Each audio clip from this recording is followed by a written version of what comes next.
I, me, us. For those of you who don't know, but most of you there will.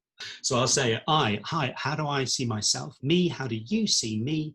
And us, how do we work better together as a consequence of what I've now learned from the feedback I've been given? Ultimately, where the driver behind this is a very, very unnormal place to be.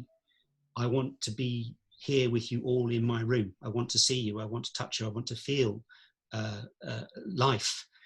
This doesn't feel like life, but it's life as we know it. But you might want to think about some of that stage management. And again, this is part of a long list of things that we deliver in the training, and particularly when we're talking to people working in an office space. If they're looking at making conducive relationships, regular clients they're talking to, they may want to think a bit harder about how that person is feeling on the other side of the camera, because it's important for the relationship. And a lot of the time, when we first get engagement, we'll get this as the first interaction, probably that actually.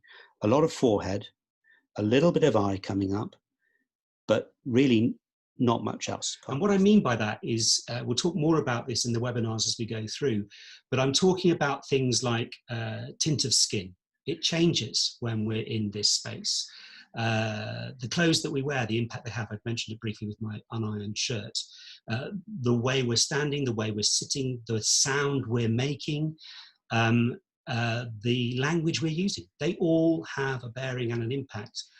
So you're adding a change in dynamic. In a similar way, physically, if something's important to you and you want to get it across, don't have any fear in coming close to the camera and using your eyes to connect it. I mean, people might think you're a bit weird. They might think you're a bit intense, but it's important to me. This bit is important to me, and I hope you're listening to what I say. Thank you, and then take it away, as it were. There's no harm in changing the frame of reference to match or mirror what it is you want to say. Put these on.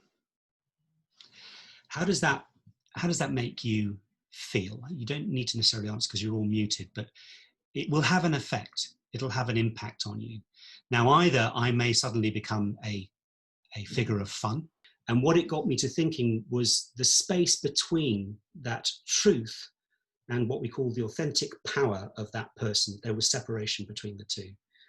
And as a consequence, you sort of lost engagement. And I think those two things play a massive part in what we call congruence. And all of the work that we do at IMEUS is about finding that individual congruence in people.